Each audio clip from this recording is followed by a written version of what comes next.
All right, guys, this is episode 17 of Almost in Agreement. We got Sam and I in studio tonight. We're going to try to get Max on the phone. Hopefully, my neighbor's going to come in. We're going to call him Frank for tonight, and he's going to sit in with us. It is the 4th of July, 2020, and I am marked out right now. Been out in the yard, had a fire, had some friends over, played in the pool, got the grill out, did some burgers and stuff. Unfortunately, AC was on call tonight since he is the COVID king of Knoxville. He had to go into work since we had our single largest new cases load come in the last 24 hours. So, Is that confirmed? I mean that's what the one of the daily chart things that I get the update on is largest single day casing, and I still get stuck. I'm still stuck on a lot of active cases, a lot of positive testing. But we have one new death since the end of May. That is a corona death by Knox County Health Department standards, whatever exactly that means, because we've had that argument how many times about exactly what a corona death is. Right. Which I'm still astounded that it's at 6. But that's what I'm saying, though. Is like it is. But I saw that Arizona, of their testing, 1 in 4 were coming out positive of all the testing that they'd been doing, and I'm assuming it was in the past week or so. Right. Was the stat? That's what I'm saying. It's just like that. It seems to me, the non-scientist here who can't get shit right in the corona conversation, but it seems to me that this thing is super low key for the most part. There are specific demographics, older, comorbid conditions, but I haven't seen what the actual percentage is. I want to say there was a local guy that came out that was around our age and was in the ICU for a month or two. And it's just finally made it out. And is still in recovery, essentially. Right, but now they're saying there's a lot of it's psychological, but I mean partially psychological issues as far as I guess some a lot of confusion going on. I guess some possible brain neurological effects that are going on with it. I mean that's the one kind of crazy and understandably frustrating part of it is we are still learning about it. Yeah. And I mean, we're going to still be learning about it. And even when we get the virus picked up and or not the virus, but the vaccine. Yeah. I mean, there's still a new flu vaccine that comes out every year. But and I saw something earlier today where it was talking about how, a lot of people are freaking out and so calling scientists stupid because they keep changing what they're saying. But that's science doing science. I mean, I get the premise of, we made a recommendation on the information we had at the time. I mean, generally a scientific study, I mean, you've got to have at least within a certain period of time. You right. can be hey, we tested it for a week. It's all good. Right. And so we did what we could at the time. And then as more science came in and more study looked at it and, this is a better option than the original we came with. It's not that it's bad science the first time around. It's the best science they had with the knowledge they had in front of them. That doesn't excuse the whole, we're going to tell you don't know how to wear a mask correctly thing, in my opinion. I honestly wear think... a mask correctly. I mean, yeah. That is a hard, it's an ethical debate as far as, I'm assuming you're talking about the CDC, and I think the WHO even came out and has said that, yeah, we probably should have, right. I'm not quoting them verbatim, but yeah, we probably should have, promoted masks earlier, but we didn't want there to be, because there was already a crazy run on it as it was. Right. And even with them being oh, maybe you don't really have to wear a mask. Right. The whole world went crazy trying to snatch up all the masks they could. Right. So the intended goal of being intentionally misleading about whether a mask was okay for me and you, citizen, to use, the intended goal of being a little bit vague and misleading about whether or not I needed one as a citizen, with the intent to keep access for the healthcare professionals to have them, didn't work.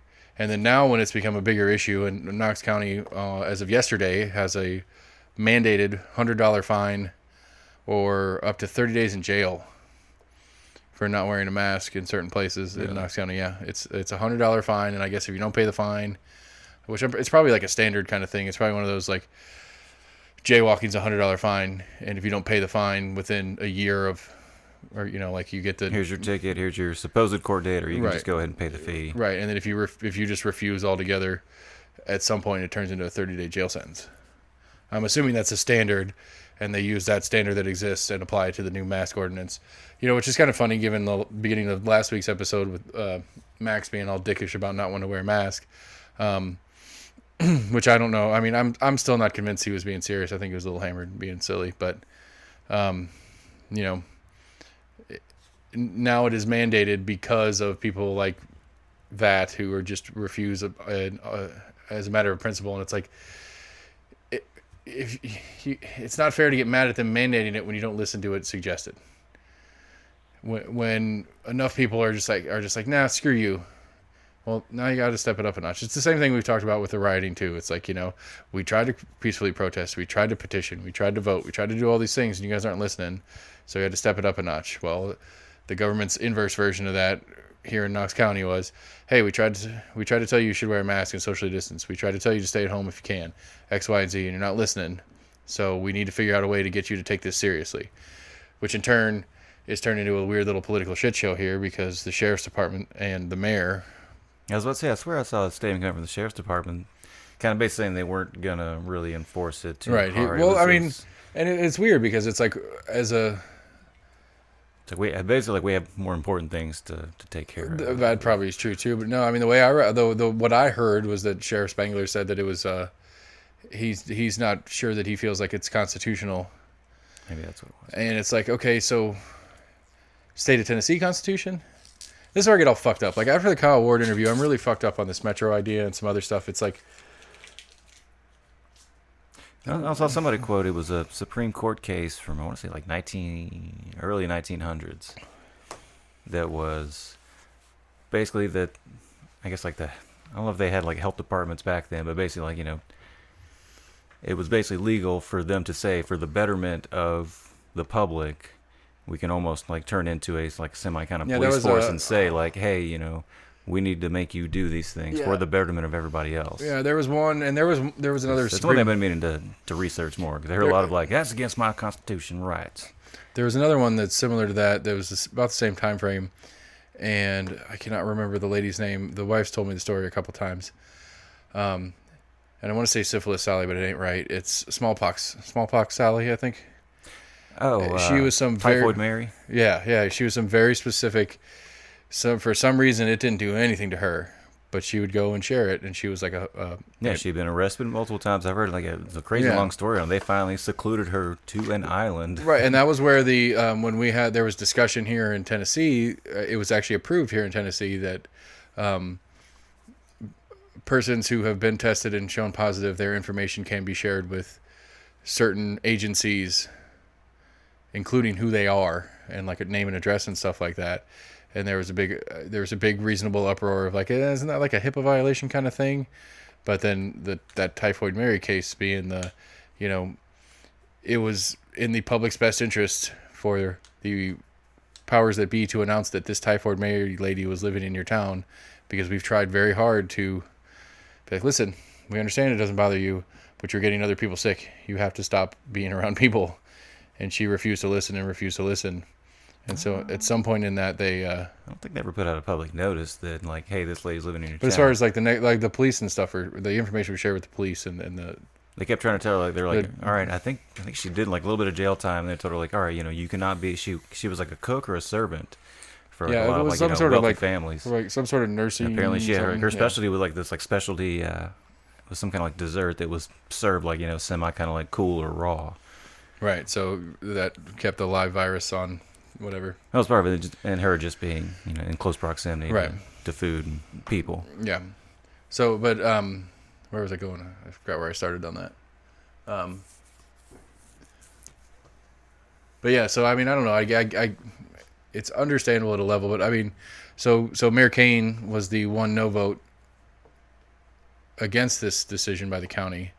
And it's been really interesting for me watching different people in my news feed on Facebook that are the complete opposites of the conversation. Just like, making fun of the guy who made a living, the guy who made his millions wearing a mask, a couple of those, is the one guy that says no, what a fucking idiot. So somebody posted when there's actually like a face mask that has like the Kane mask over it.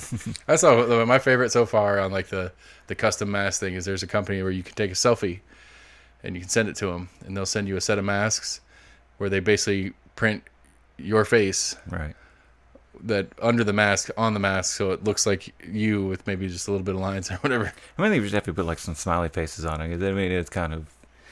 odd to look at somebody and you can't really tell facial expressions. I mean, people like wince their eyes a little bit when they smile, and you can kind of might be able to tell if somebody's smiling, but it's really kind of hard to tell. I catch myself doing it all the time, just like walking somewhere with my mask on and just seeing a kid, like especially kids, and like trying to make a little goofy face at the kid, and I'm like, he can't see that. He can't see anything. Like, he just thinks I winked at him. Oh God, what did I do? So it's a weird one. But yeah, I don't know. It's an interesting. It's a very interesting time in the whole thing. But I still go back. Like, I mean, I understand. I don't understand. I just don't understand what the actual effects of this virus are on the general populace. Because it seems to me that unless you have a serious side effect, or a serious pre-existing condition, or you're really old. That's not true. They are getting more cases of younger people, our age, and even younger. But as a percentage, it's not like it's like 1 in 10,000 or something like that. It's a tiny percentage of them.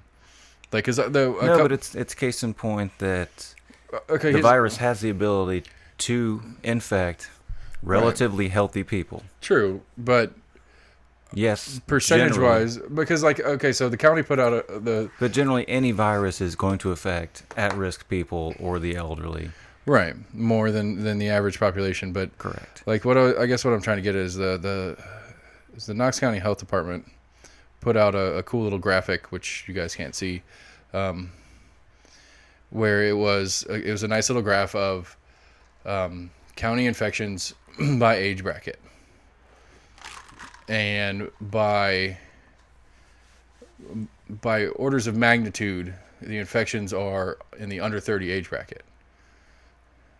But then by orders of magnitude, the deaths and hospitalization are in the top percentage of age.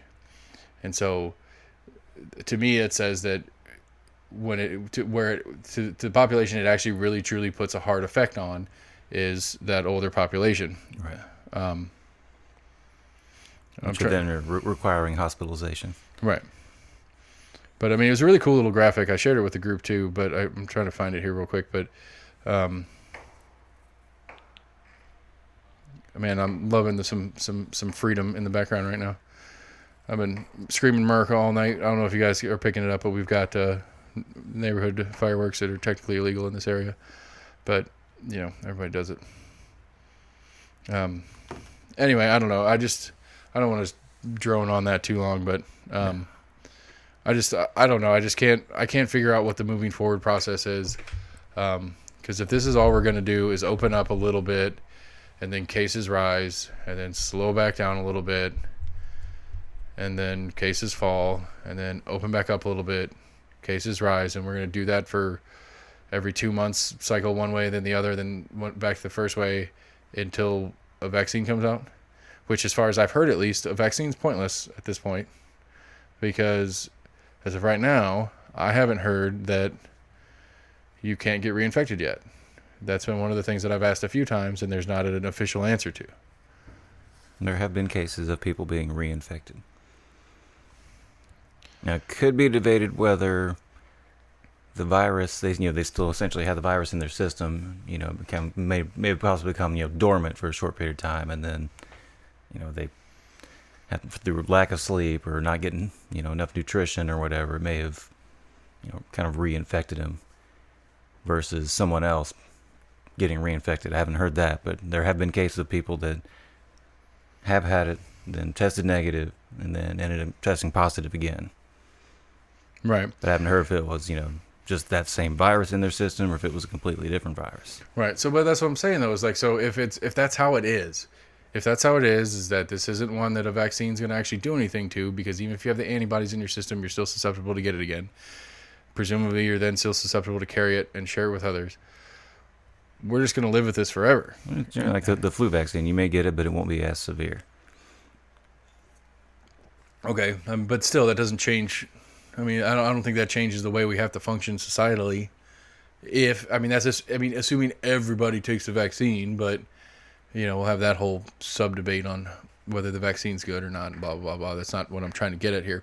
But if everybody takes the vaccine and they still get it, but it's not as bad, they're still getting it, which by the freaking out right now because our case count is rising quickly. I mean, still getting it is a problem. So I mean, there's still a large amount of people that don't get the flu vaccine. There's already been people that have literally gone on record saying that even if there is a vaccine, I will not take it. Right, and that's fine. But that's not my point. My point is, okay, let's just say there is, and we're all taking it. Everybody takes it. It just means when I get it, it's effective. It's hard on me for a week instead of 2. Right now, everybody talks about like a 2-week period. I don't know. I'm just saying if that's the case, it doesn't matter. We're still living with it. All it's going to do is shrink the window that we're in right now. Right now, the window is whatever we open up. Some country dude holds a concert. 10,000 people show up. The 10 people there that are infected share it with the other 10,000 people. Over the next 2 weeks, we see the spike in cases because it takes that long for all the things to start showing up. And then over the next 2 weeks is the processing of those cases, whether it's people needing hospitalization, whether it's people that are asymptomatic and just go about their lives, and the rare few that actually get real sick and die. So it's a 4-week window that we're in right now from contact to finale of this round for this population.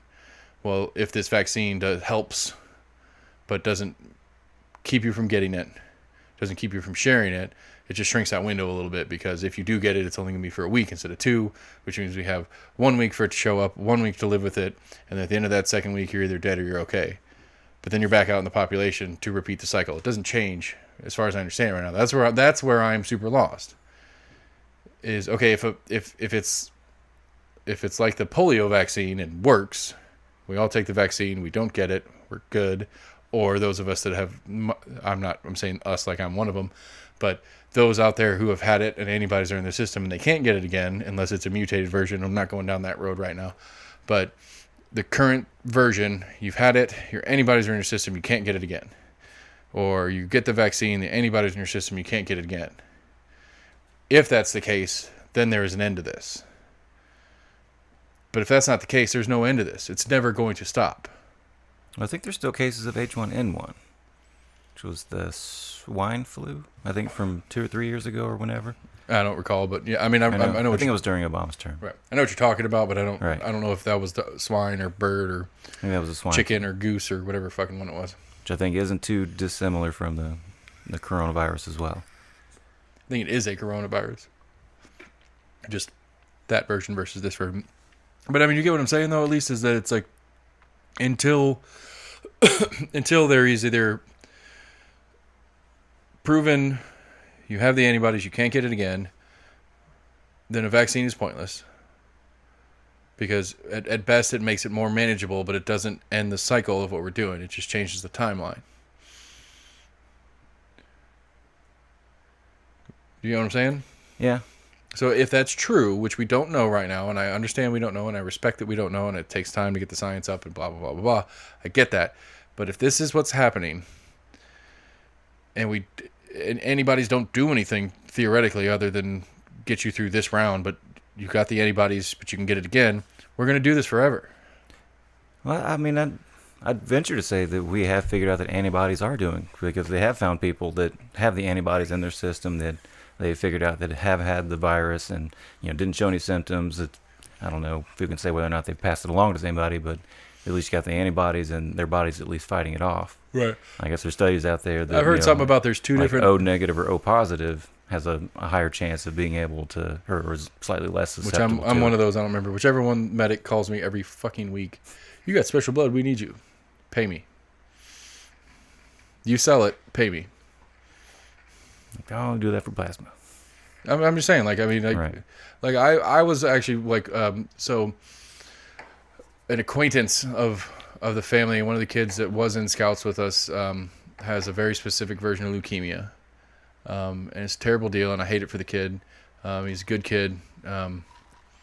And so as friends of this kid, as well as part of the Scout community, we put on a thing for him. We try to help him, try to help the family out, try to, raise awareness for this specific type of leukemia, because it's a very specific type. It's so specific, I already forgot what it was. But so we did a thing, and it ended up being a medic drive. And so we did a medic thing, and we did it through the Scouts, and we went and did the thing. And so I was talking to somebody about it, and they're like, yeah, so how that works for them as a family, what it does for their family is it basically pays for So for every pint of blood that was donated in his name, his family won't have to pay for different fluids that Medic provides when he needs them for different operations and whatever. And it's like, so wait, he has to pay for the blood that I'm donating? And they're like, yeah. It's like, I don't understand. Like, I mean, it makes sense. There's a process to it and stuff like that, but Charged through the hospital and insurance. right. But it just confuses me where it's like the whole premise of the Medic thing is that, donate to your community, like whether it's directly to an individual on their behalf or whether it's just like go down to the Medic Center and donate.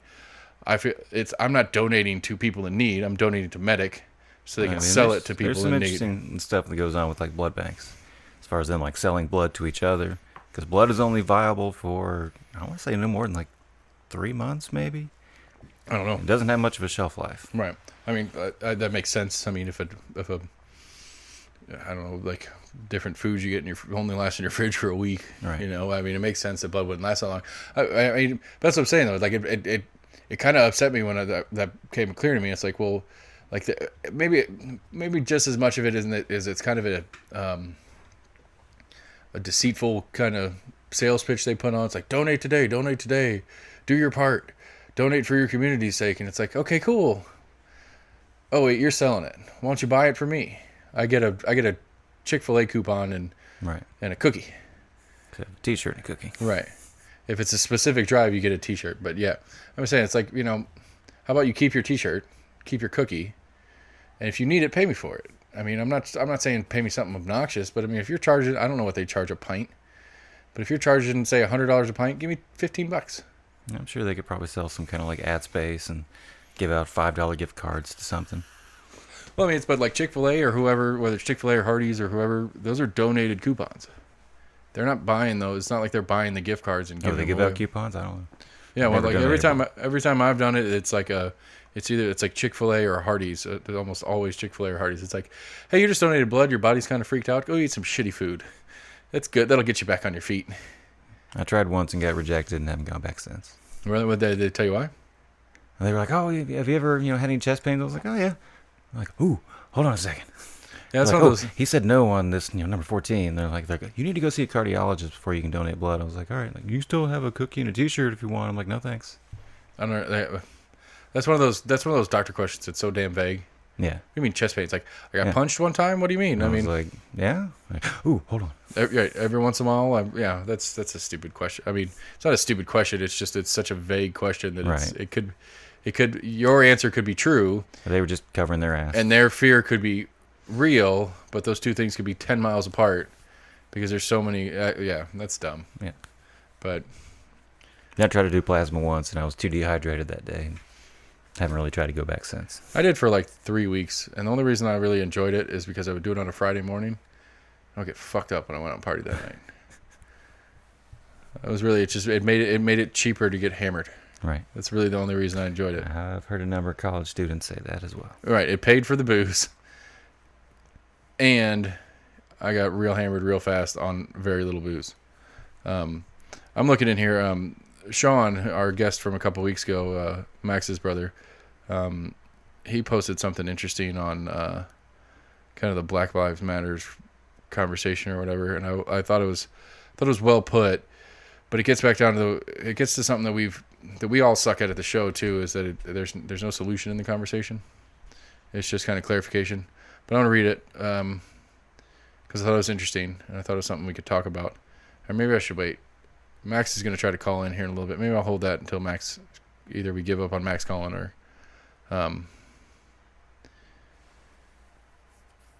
or get bored, or when he does call, I'll be like, hey, I saw this thing from your brother, doing whatever right there.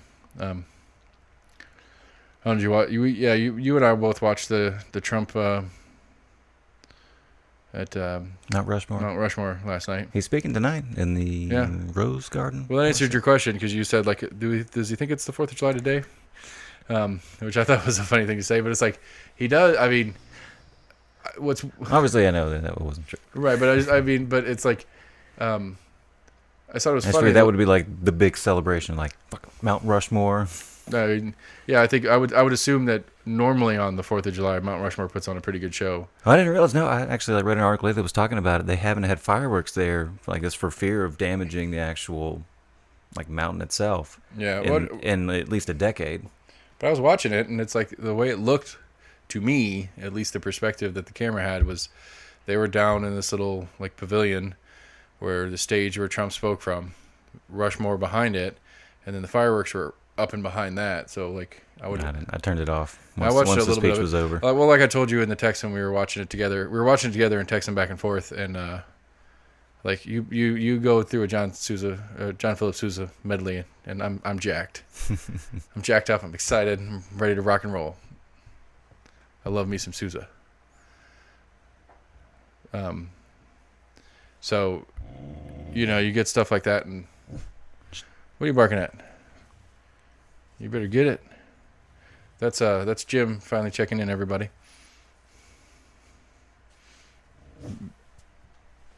No, but yeah. Anyway, the point is, I love me some John Philip Sousa. I love me some 4th of July. I love me some Merc. And honestly, I mean, we talked about it a little bit in text, and we could share it with you guys as far as our conversation. And it was a solid script that Trump read, in my opinion. Now, I acknowledge the stuff we talked about, your complaints. I don't disagree. I thought the Judeo-Christian part was oddly specific, and I mean, it's not inaccurate. In fairness, I mean, the founding fathers were pretty explicitly Judeo-Christian minded in some of the basics for how we built this thing. And as much as they I don't know, I've seen it argued at least that when they said religious freedom, they meant religious capital G God, as far as your major threes, not really counting Muslims, but Yeah, but I've also heard that the Puritans, by name, essentially wanted to be more religious than what they thought they had in Great Britain. right. So then they were trying to escape, religious persecution. They're like, we want to be more religious. Right. We need some serious religiousness. We're going to make our own land where we can be seriously religious. But yeah, I thought that was a little bit that was kind of a pandering. It was not necessary to that part of the speech, but it was kind of a pandering play to the base kind of move, I think. The American exceptionalism thing, I get it. I do. I kind of threw a kind of mean reply to it.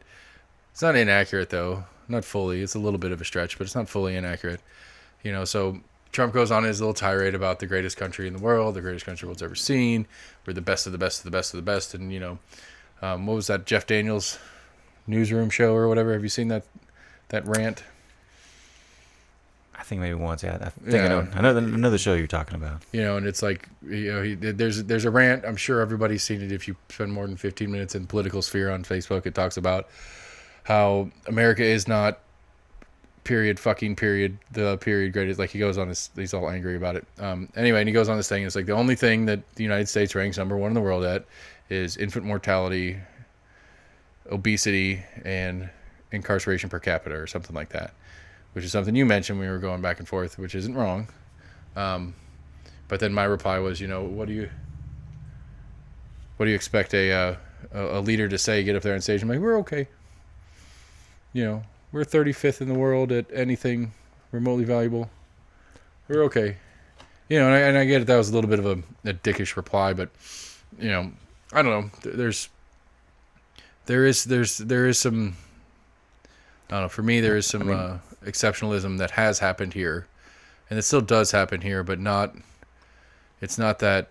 It's not as a whole as maybe it kind of could be. It could be or used to be. I would have thought with everything that's going on, I know he hasn't done that many speeches right now, and which would be even more of a point that take the time to try to bring some unity. And half of what he said was all just divisive shit. Yeah, which is, I mean, that didn't mention COVID once. Right. It's been ramping up all week. It's not like this shit's not in the news. Right. But I don't know. There's part of me that says, it's well, this is an escape moment. Then maybe it's not necessary to. I don't disagree with you. I'm just trying to rationalize it for him, which is not a smart thing to do. I get it. I don't know. I could see some. What was the other one you said? There was those exceptionalism and Judeo-Christianism. I don't know. There was three. He had 3 points, and they were all valid points. And he brought up the wall. Oh, Which is a counter to what I just said. Really, it's like for the most part, he did. It wasn't like a normal like Trump rally in the sense that he was like me, me, me, me, me, me, me, me, me, me. But he was. I mean, he was very divisive, but it wasn't his normal rally divisive. But then he throws some rally points at the wall in, and then I'm trying to defend him for not playing that game with the exceptionalism part, and that's just I don't know. Also, one thing that was saying that he basically said that children were being taught to hate America in schools. I heard it like referenced, but I couldn't like find an actual like quote in the articles that I'd read of people that were talking about the speech that he had done last night. Well, I mean, one of the things that I think I haven't witnessed with the kids yet, but they haven't really gotten into any deeper U.S. history than Washington, Lincoln. Very, Washington was the first president. Washington was this, that, and the other. Maybe a tiny bit of Continental Congress stuff, but they haven't. I mean, my oldest is going into 4th grade, so they haven't gotten into any real U.S. history yet. They've been very basic. Right. But I have heard some stories about how it's like they make at least in the media perspective, that there's been more deal made out of Thomas Jefferson being, and was his Sally again. I'm stuck on Sally as a random girl's name. What was his? Yeah, I think it was Sally. I don't remember her last name. But and so it's more about. At least the argument that I've heard is that there are certain. There's certain parts of the U.S. history curriculum that's more focused on the negative aspects of historical figures, not the positives. And so, as that grows, and I mean, I don't know, I get it both. I mean, I can see it both ways. Do you really think they are teaching that aspect of it in schools? I mean, anything, you're not getting to that until maybe high school or college. Right.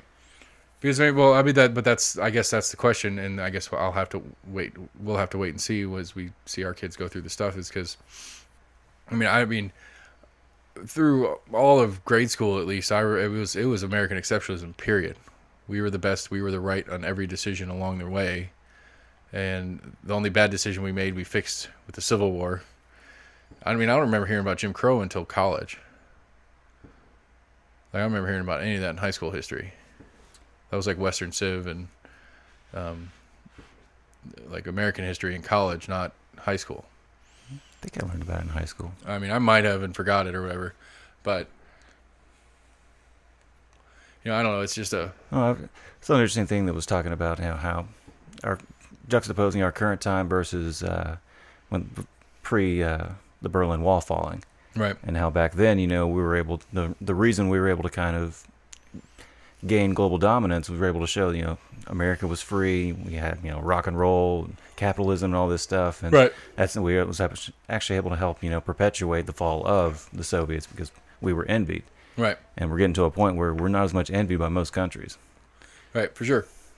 And I think it's I think there's a lot of factors to that, but I think one of them is I think as a whole, and again, this goes back to something I've said at least a couple of times. I know we've talked about it a few times in the show. Is like, I think there is a far left and a far right that are so entrenched in the version of America that they want to see that it destroys the America that is, and the America that made the the pre-Berlin and the Cold War survival and all that kind of stuff makes it worthwhile. And I think we're the glorious 90s. Right. I mean, realistically, and I think part of that is we had an enemy. We had an easy, simple enemy. I've been watching that that American History. There's a Netflix series. God, what is it called? The Unwritten History of America or something like that. I haven't seen it. It's the guy that does. He's done a bunch of like major, like war documentaries and stuff over the years that tend to go deeper than. Ken Burns? No, but I don't know. He's like Ken Burns. That's not who it is. But, like the first couple episodes, it's talking about how and it's accurate. I guess I don't know if it's accurate or not. If you were to believe the documentary version of it, and it makes sense, it's logical at least. that, we grew up being taught that we, America, saved Western Europe from the Nazis. Right. In his version of the story, Russia did it. They lost more people. Right, but Russia did it. Russia kept them busy. Russia did more work. As far as the grand picture of, if we had entered the war and Russia wasn't there, or if Germany didn't go to Russia, or any of that, if the Eastern Front didn't exist, Right. even if you took the troops that were on the Eastern Front and kept them over there, but didn't have the battles, his argument is that it wouldn't have made a difference because the Russians were the difference. Like, we might have still gone through and maybe gotten France back, but we wouldn't have been able to invade actual Germany in the process and all this different stuff without the Russian machine. Right. Because the Russians were also, I think at first they had some kind of like mutual pact with Japan, and then ended up, declaring war on them. But they were also helping fight where Japan had gone into China. Right. Because I don't think the Americans ever went in to fight the Japanese that had occupied China. Right. I think that was all Russia. Right. Yeah, and so like apparently, it was I guess it was Stalingrad at the time, or St. Petersburg. I don't remember. They changed names a couple times, or whatever. Which like used to be like the big industrial hub. That's where the war machine was built, and the Germans like had a siege on the city, never actually broke it, but did enough damage. Stalingrad, yeah. Yeah, Stalingrad. Thank you. Did enough damage and whatever that, like, just threw everybody on trains, whatever machines they could move onto trains, and went way like over towards Mongolia or whatever, and set up a whole new, like just moved the entire city basically to do all their war manufacturing further in the country, and then came back. And when they came back with all that might and power and stuff, that's what pushed. That was the pushback into, because like apparently they were saying like the first real defeat of any German in any German battle were all Russians. Like the first like 5 times the Germans lost anything. The Nazis lost any even minor actual battle. Like they lost little skirmishes here and there, obviously, but like an actual battle that went back and forth for a little while, Germany kept moving every time, until they hit certain Russian ones, like the first like 5 defeats Hitler faced in any real strategic sense were all at the hands of the Russians. And then his result of that, or his reply to that, was to send more. And as he's sending more, that lets our side come up. But apparently we were supposed to go in 6 months earlier. Like apparently Stalin and Roosevelt and Churchill had sat down and met, and they had kind of worked up what became D-Day, but had planned it for way earlier. And that's when we invaded Italy. And so we went in through Italy because we thought that'd be a softer target than trying to invade France. And that was not part of the plan. And basically the way the documentary kind of sells it is that we were kind of pussyfoot and we didn't really want to do it. We're like, we promised we'd do something, so we got to do something, so we'll go into Italy. We went to North Africa first. Yeah, North Africa and Italy, but all the Mediterranean side of it, not the North Sea side of it. I remember reading a story in high school. I used to love reading about secret stories of World War II. And leading up to D-Day, there was I guess they were able to find some kind of corpse to where they had a handcuff and handcuffed, supposed that it was fake secret papers for an invasion landing, and put it in a briefcase. Yeah. And took like a submarine like torpedo, and essentially sent this body out onto the Spanish coast, because the Spanish were semi-allied with the Axis powers, to try to mislead the Axis powers. We had, I don't know if anybody's ever seen they had inflatable tanks and kind of inflatable artillery things that they set up in England to try to make it look like we were going to cross what would have been the closest. Yeah, it's like Dover or whatever. Yeah, around in that area. Yeah. Because apparently there was like the obvious inflatables. Crossing point. Yeah, they had all these inflatables that if anybody was doing reconnaissance, it looked like there was a shit ton of fucking tanks. Yeah, I remember remember getting ready to come over. The missus was shared a podcast with me where they were talking about that, and they had like the diaries of like the major general or whatever the guy's title was, who was in charge of that unit. And a bunch of different stuff that they did in and around the war. But like he was like it was like talking about like I mean very detail in depth talking about like how they set it up, like it was interesting because they're talking about like who he was recruiting. Like, you know, normally you're a general recruiting the baddest ass, the best marksmen, you know, the guys that can shoot and run and handle tanks and jeeps and all the battle material. And he's recruiting seamstressers. I don't know what's the Seamstresses. whatever the male version of a seamstress is. But he's like recruiting like seamstresses and like, you know, like more like artists, like actual like artists.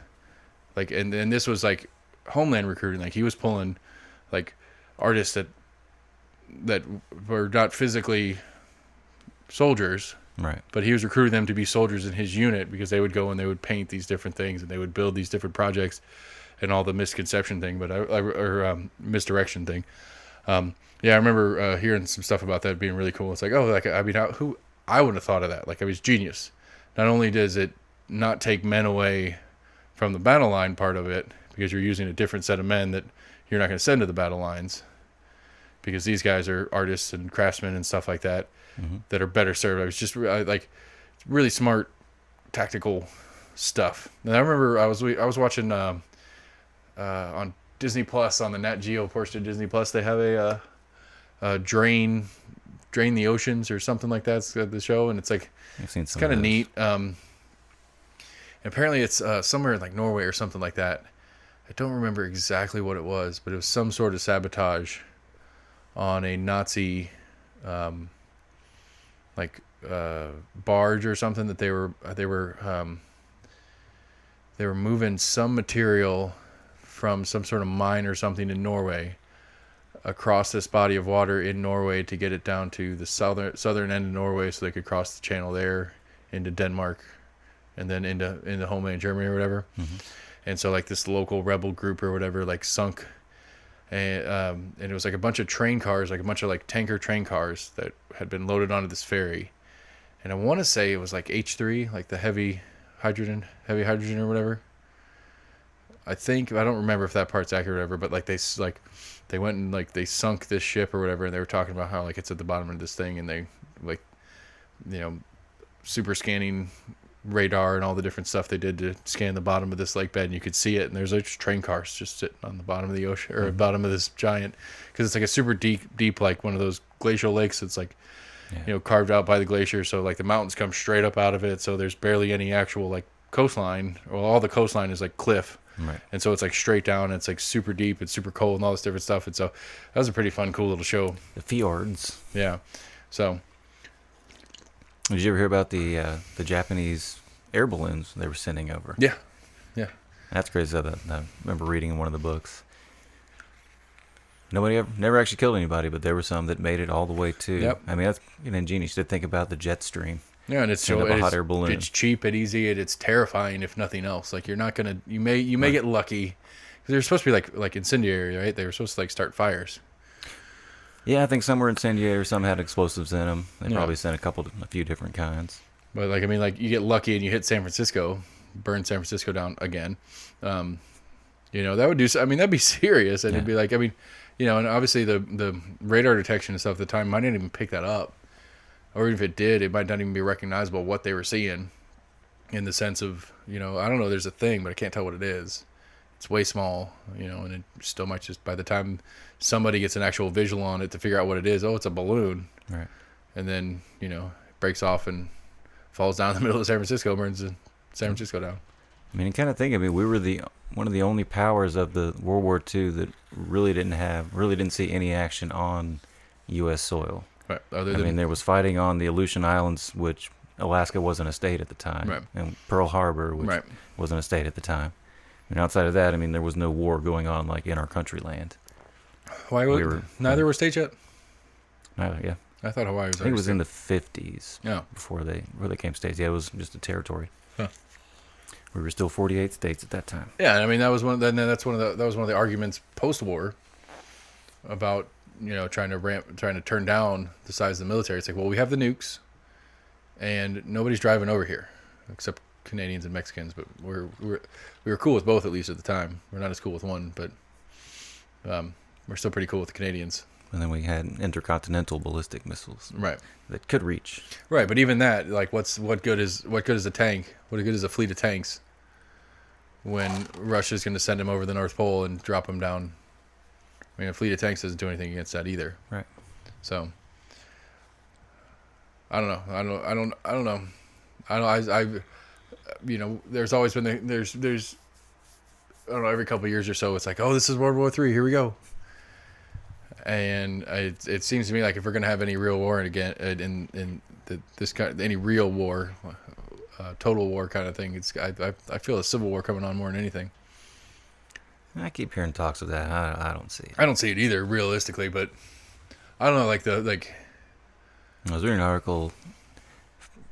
There was a guy talking about he was a neo-Nazi. He was a former white supremacist. And said this is basically like this is the time that they're looking for. Right, the race war begins. This is what they've been waiting for. Yeah, when the race begins, there was civil unrest going on. And I'll tell you what, I mean, I get it. I mean, any opportunist will wait for chaos. for sure. And I mean, and if you truly wanted to start a race war, this is about as close as you're going to get with as much. I mean, there's enough. I don't say there's enough, but there's a lot of racial tension in this country right now. I was Ben Shapiro was talking a couple of days ago. I think it might have actually been last week. On his episode, apparently there was a story out of Brooklyn, maybe, or something like that, where like this older white lady has lived in this neighborhood forever, and you know, as neighborhoods change and get some neighborhoods get more expensive over time, some neighborhoods get less expensive over time, and so her neighborhood's kind of gone downhill from when she bought the place back in the 40s or whatever. She's fucking old. And, you know, she used to have a good relationship with most of the community. And a year ago, you know, she would see gang activity on the corner and she'd call the police. And now she doesn't call the police anymore. Apparently there's a park nearby and there's a bunch of people that are living in the park and a bunch of, you know, kind of heavy protests. We'll say heavy protests to be nice. I don't know.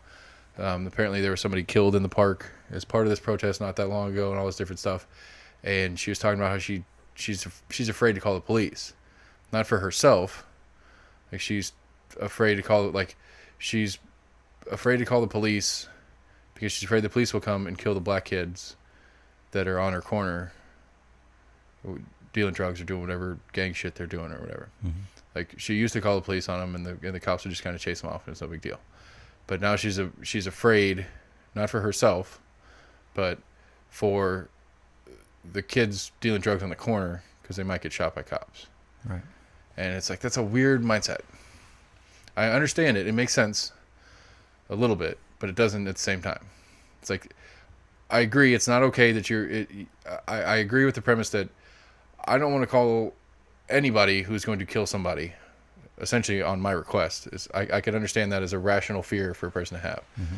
because the person is not doing something worth their death.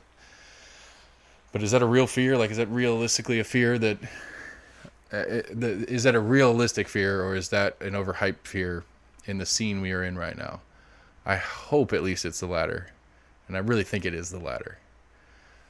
I think it's oversensitized to the situation. I don't think the New York City Police Department is just going to go shoot up a group of kids sitting on the corner. No. Regardless of what color they are. But especially right now if they're black kids. And so, I'm trying to wrap my head around her rationale.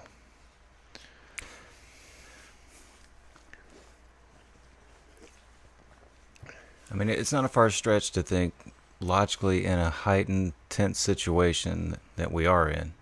Like, I'm sure a lot of cops are going into, you know, their daily briefings, you know, hearing about what happened the night before, and a lot of them, you know, some of them may be going out and, you know, amped up, like, almost not necessarily looking for it, but they're almost that much more apprehensive, right? And they're almost just kind of, you know, not necessarily ready for it, but they're preparing themselves for it because they don't know what's coming at them. You know, they're seeing, everybody sees the videos of, you know, protesters throwing rocks and police shooting off smoke grenades, and it's just kind of like it amplifies like one another, right? To where it's putting both sides on edge. I mean, protesters, you're looking at a wall of guys that are armed to the teeth with, you know, riot shields, you're trying to peacefully protest, and you're like, well, shit, they came out with tanks and everything else. It's like they're expecting us to be bad, and some people will try to live up to that expectation. And then there's also like, oh, they want us to be animals. Like, we'll be animals. Right. And then there's some that but, are I mean, in the there crowd. were cases in New York where what they call it, like tea kettling, where they caught like a large group of protesters literally on either side of a bridge and forced them into one another. Which, I mean, when you're in an enclosed space, what the hell are you going to do? Right.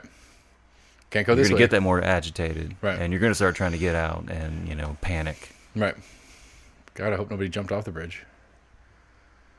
Didn't hear any reports of that. I didn't realize there was a name for it. Tea kettling. I mean, it makes sense. I mean, it's a pot under pressure. Right. And you put the heat on, it's going to... when you do that, I don't know what the ultimate goal is. If that's supposed to... I mean, how do you quell...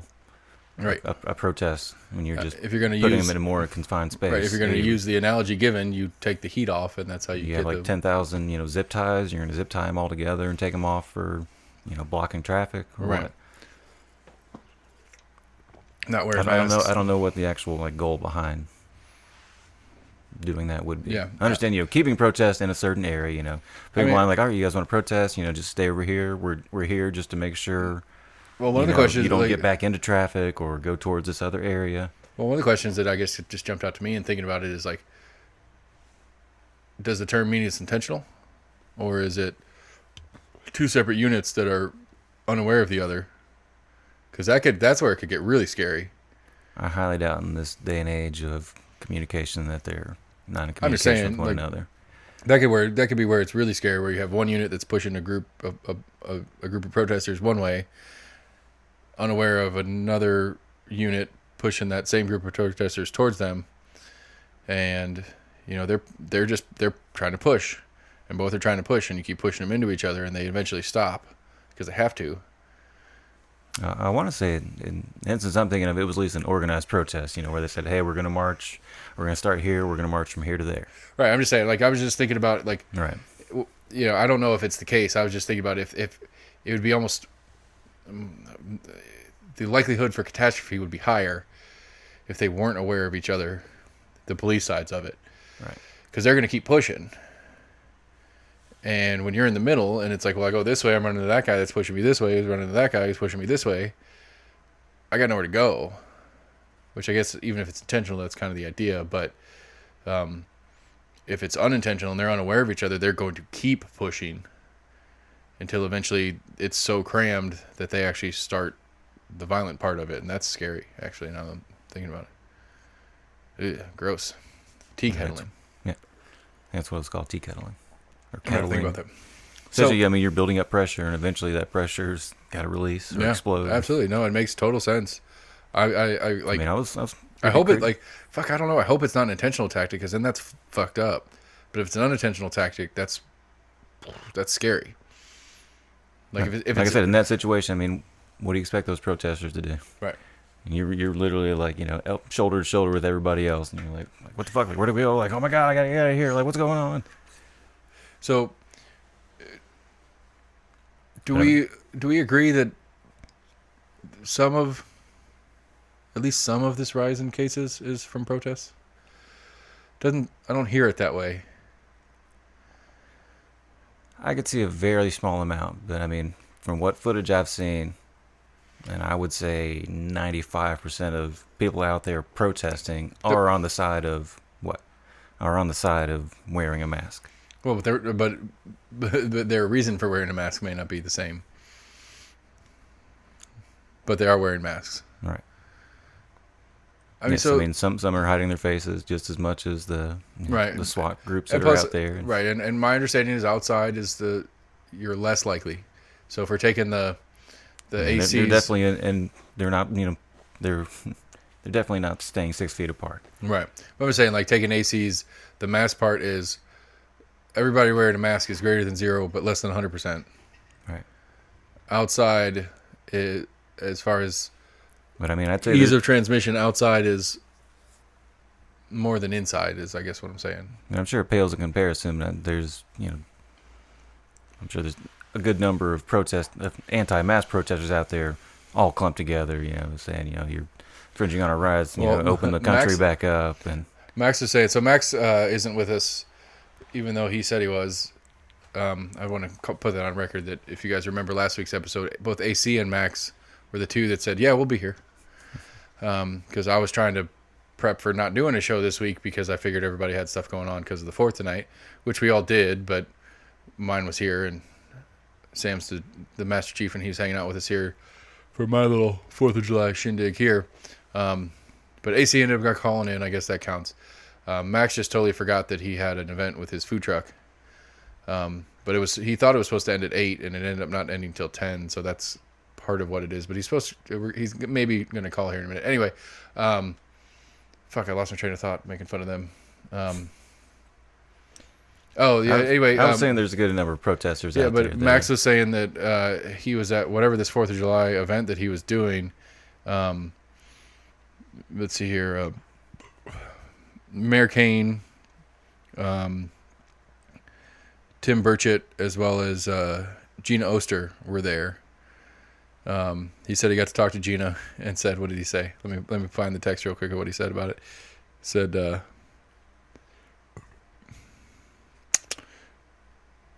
He said, Gina Oster was here. I met her in person. I said, did you tell her you two spoke before? He said, yes, we had a conversation. She introduced herself, and I said we'd already met. And I said, nice. Tell her Eddie Manis is dodging us, LOL. He said, I don't know if she's still here. He said, no, not one person is wearing a mask. Not Kane, not Burchett, not Gina. So, just an interesting little factoid to throw out there. It's outdoors. I mean, if they're staying 6 feet apart, right, they're doing what the county wants them to do. Right.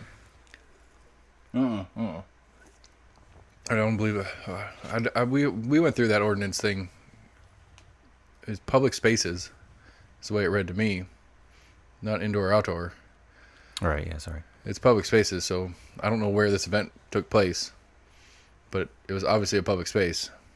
Most likely outside. Right. But even if it was outside, it's still a public space.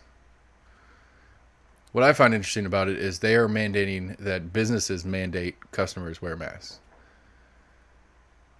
which is weird to me. Because I mean, I still thought it read kind of vague because it was, you were supposed to wear a mask in indoors where social distancing was not available. Right. So it almost would read you could go into a place as long as you could still stay 6 feet away from people. You weren't specifically required. That's the way I kind of read to where it wasn't quite, definite. Right, but the mandate for the business side of it said that you had to have a sign in a conspicuous place stating that masks were required in public places. So I put up a sign that said, county says you have to wear a mask in public places. Right. Right on the front door. But apparently, we are also supposed to be enforcing on our property that people wear masks, is the way it's been explained to me by different parties. I didn't really read it as such, but one thing to find out. So definitely one thing I suggest to find out. What was that? Oh. So yeah, I don't know. I just thought that was an interesting little tidbit on the whole mask thing. Yeah, that was the other thing I read about was that just kind of simple little small few sentences as far as what the county was mandating. I don't like that it had to be mandated. I understand why it was mandated. I'm not a fan of it. I don't like that it had to be. It bothers me. Like literally, I still believe in libertarianism, but I believe that I cannot get behind the anarchist libertarian stance that a lot of the people that I listen to are, just because it has become blatantly obvious through some of this that my hope that the masses aren't as dumb as everybody says they are is not true. Maybe I am special and unique in that. I mean, I don't know. I started wearing the mask because I was told to for my job's sake. My boss told me I had to when I was working, and I work in the public area. But even on that, when I wasn't working and I went into places that I do go into work when I'm not working there, I still wore my mask. I don't know if that was because I knew they had that preference in their facility, so I did it anyway. But I mean, it's annoying, and I don't like wearing it, but it's not that big a freaking deal. I don't know. I don't understand. I understand people pushing back at making it a law. I don't understand people pushing back and just being like, okay, it's not that big a deal. Does that make sense? Like, I understand people getting a little I mean, because I don't know. There's that Mayor Kane tweet that was floating around, which I couldn't find. I'd seen screenshots that people posted of it, but I have not seen Yeah, I it. heard somebody else say like, "Well, show me where that actually came from." Right. I have not seen it on. I didn't see it on his feed, but I had seen people do it or whatever. And it's like, because apparently, like I said, apparently Mayor Kane was the one no vote when this was put up in the city count or county commission meeting or whatever. I just keep calling Mayor Kane. I know I can't help it. It's stupid, but it's stuck now, so it's staying. But but he has expressed some issues with some of the activities going wrong, some of the government activities going on about the virus overstepping civil liberties. He's made that point before, so it's not the tweet that's been going around. I don't think is inaccurate, but I don't think it's actually his tweet. I mean, it does sound like him. Like, it sounds like things he said in the past. Right. So I believe it in the sense of this. He that was his reasoning for voting no, but I don't think that was his quote. But You can Photoshop anything nowadays. yeah, for sure, and Hashtag especially a tweet, deepfake. right? But I'm just saying, like, it's just it does concern me in the civil liberties aspect. It saddens me that we as a society can't. But I mean, it goes back. We've talked about this a bunch. You and I specifically have talked about this a bunch, and why we as a populace don't trust our government, and that is the problem. In this conversation, the problem to me, and especially, and it's like, I don't like that you had to mandate this. I understand why you did, but if you didn't fuck up so often, and didn't breed this mistrust so deep, then when you say, hey, guys, we need your help, can you please do this? We'll be like, okay, cool. Right. But instead, we sit and watch you guys as leadership flounder around, and this goes from Kane to Governor Lee to Burchett to Trump and Pelosi and McConnell and all of them. Everybody in the chain of this thing, we've watched them all. And we've lie finally and been cheat concerned and- with the GOP. You know, Lamar Alexander, Marco Rubio, and some other like big names of the GOP have come out and actually straight up said like supporting masks. Right. Well, I mean, Governor Lee put out it was an executive order from Governor Lee that gave pretty much the entire state. The option to, I think it was all but like 6 or 8 counties. Right, and the 6 or 8 counties are the major counties because basically. But it was still just giving them the option. But like Anderson County and Monroe County and all the smaller counties, they don't have their own health department. So the way I read it is the Governor Lee's declaration excluded the counties that had their own health department. Knox County has its own health department. Shelby County, Memphis. right? Shelby County, Memphis, Davidson County, Nashville, whatever Chattanooga's county is. Hamilton. And then Bristol Tri-Cities has its own health department. So essentially, that Governor Lee's order was mayors of all the counties that don't have your own health departments, I give you permission from Nashville's health department to put this thing in place. And then those county mayors can make that decision where they wouldn't have had the authority without a health department of their own because they don't have them, is the way I understood that. I heard some debate because I guess like some of that power was given to the actual health departments themselves. I've heard some people push back like it shouldn't be the health director. Right. Well, that's that's making these. That's one of the things that decisions. Gina was saying too. And when with the Gina Oster interview, she was like, she's like, so, and it goes all the way down. Trump passed it off to the governors passed it off to the counties, the cities and the counties passed it off to their own health department. And she's like, I understand absolutely using the health department as a resource, but it is not the health department's job to govern the people. It is the mayor and the council's job to govern the people. They can take recommendation from, and it's the same thing we've argued to death about Trump and Fauci and all that kind of bullshit, is Fauci and the team and all the medical experts that are in D.C. talking in his ear or whatever. It is his job to take their advice, but it is not his job to do what they say because they're a health department. They're not considering economics. They're not considering. Their only concern, by definition, is public health, and it is important. I'm not trying to say it's not important, and we've talked about this plenty of times before. Is that there are other factors to consider. There's a line in the sand in the economy, which I think we've passed. There's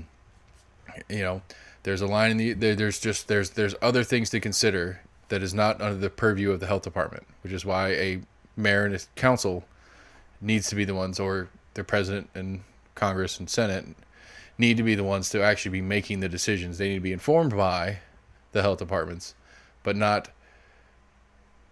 directed mandated, by. right? Not mandated from the health department. The health department says this. No. The health department says, here's what we think.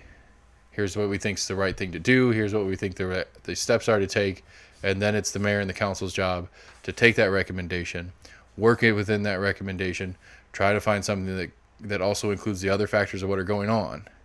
Because there's a line in a lot of and one of those is an economics line, and it's not a greed issue, but there is an economics line that there are risk factors that are going to have to be allowed from time to time in a community.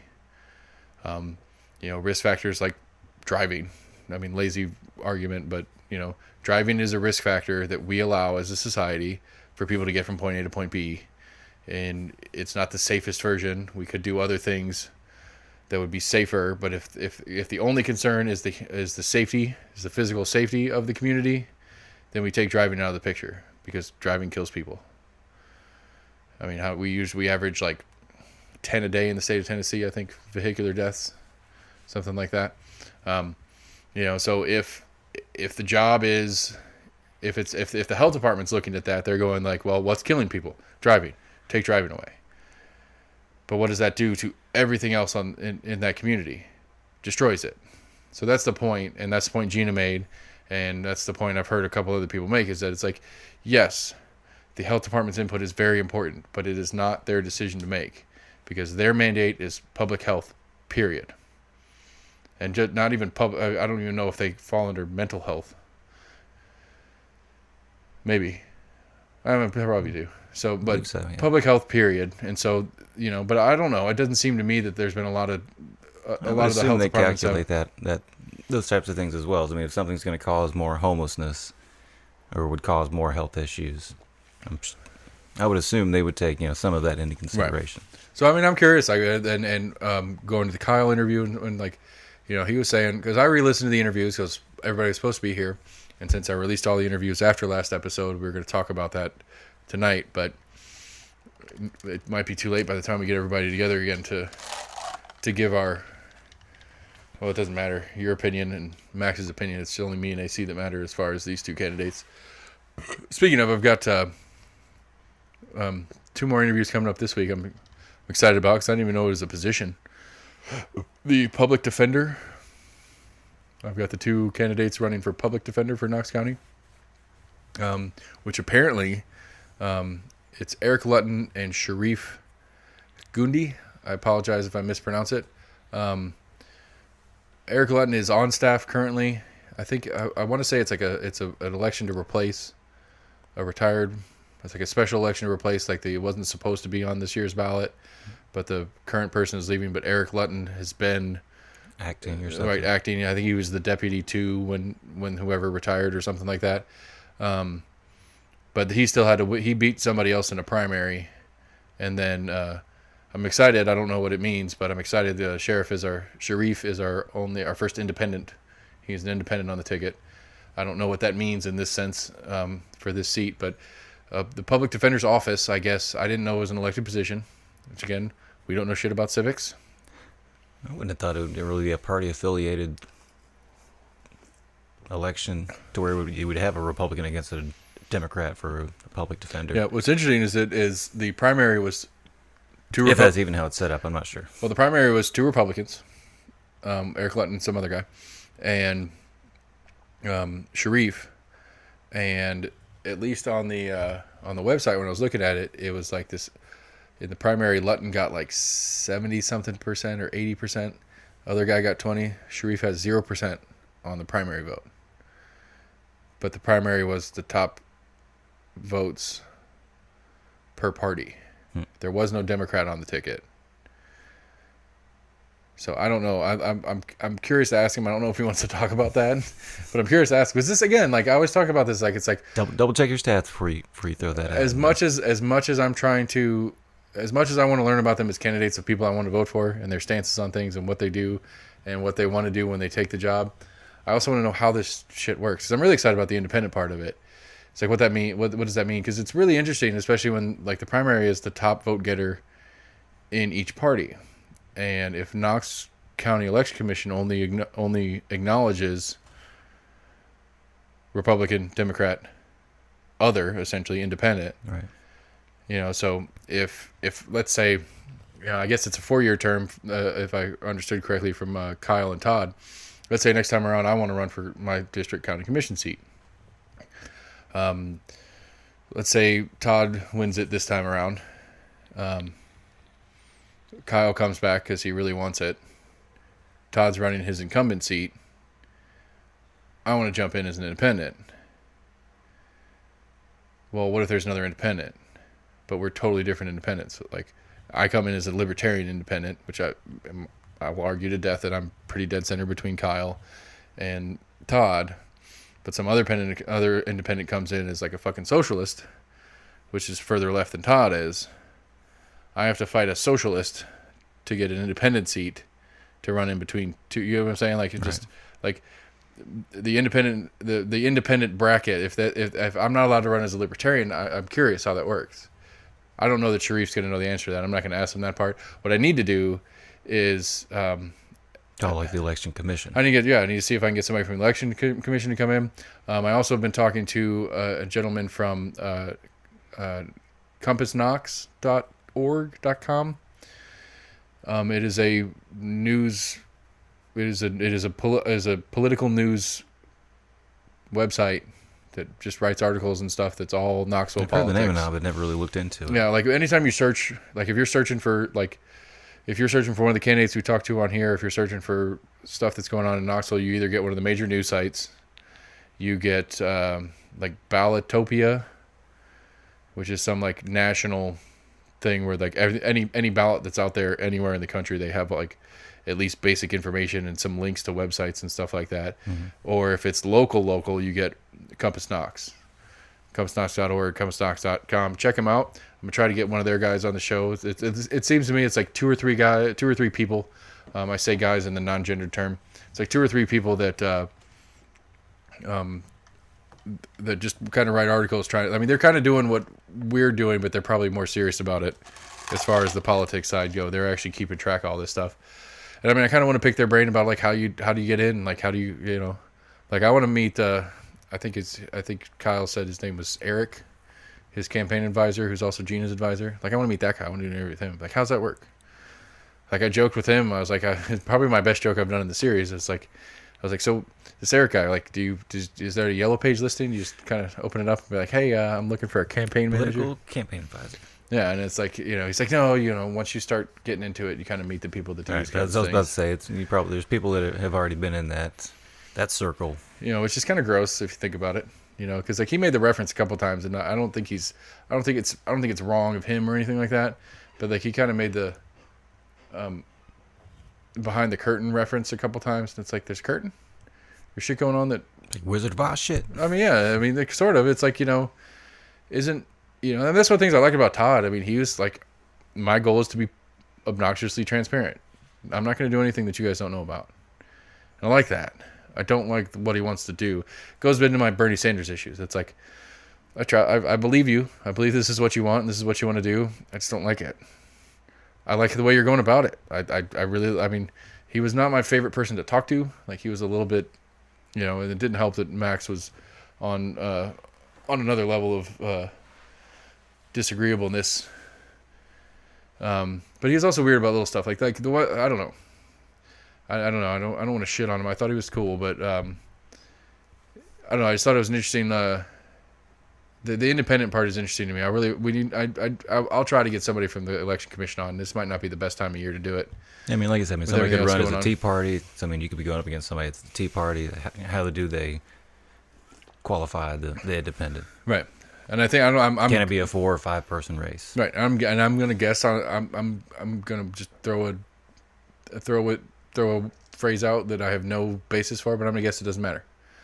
I'm gonna guess it's you run as a Republican, the Knox GOP signs off on you or doesn't. The way Kyle and Todd were describing it. Mm-hmm. You run as a Democrat, Knox County Democratic Party signs off or doesn't, or you run as an independent. And if you run as an independent, as like libertarian, for example, there is a Knoxville Libertarian Party. You need to get some of their people on here at some point. But it doesn't matter if they sign off or not. You're going to be on the ticket as an independent. I mean, it does. You're going to go out. If you're going to go out and campaign as a libertarian, you're going to want their support. But it doesn't. It's not going to change the ticket part. So, you know, joking about Max's voting record, where he talks about how, you know, like, I mean, I said it a bunch of times. I didn't know that, like, you see the Kyle Ward, you see the Gina Oster, you see the Eddie Manis, you see all the signs around town, you see the Haggerty and the Manny Sethi. You're seeing all those TV commercials, yeah. No, you see all that stuff around town. That's all on August 6th.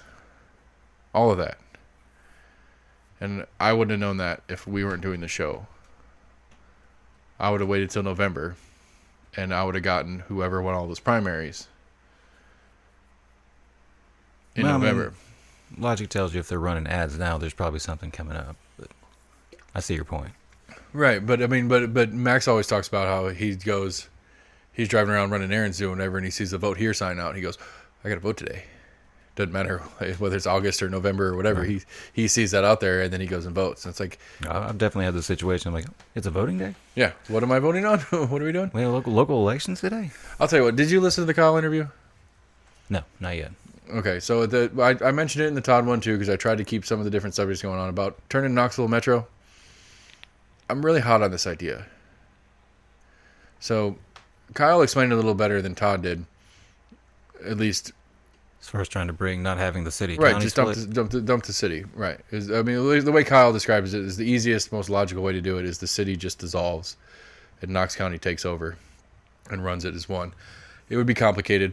There would be parts and pieces. There would be tweaks to do because there's stuff that should be allowed in the more rural parts of the county that should not be allowed in downtown, stuff like that. There are some details that I think you would have to hammer out, but you know,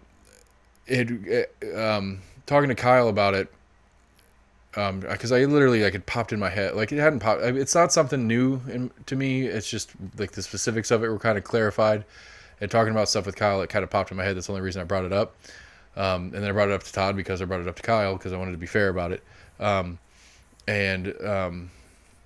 thing is that, you know, one of the things we talked to Kyle about is, or we talked to both of them, and I actually know I never brought it up with Todd and I missed that one. But there's been rumors about a county fire department. And, you know, and it's like, but one of the things Todd had mentioned, he's like, I want to raise 2 cents per hundred or whatever on property tax because we have this $4 million shortfall for teachers. We're paying the stupid bonus for the cops that he didn't like and whatever. And he's like, for every 1 cent per hundred would be like 1.8675. Like he had a very specific number that he put out about how much that would raise for the county. And I was like, oh, that's a pretty significant sum.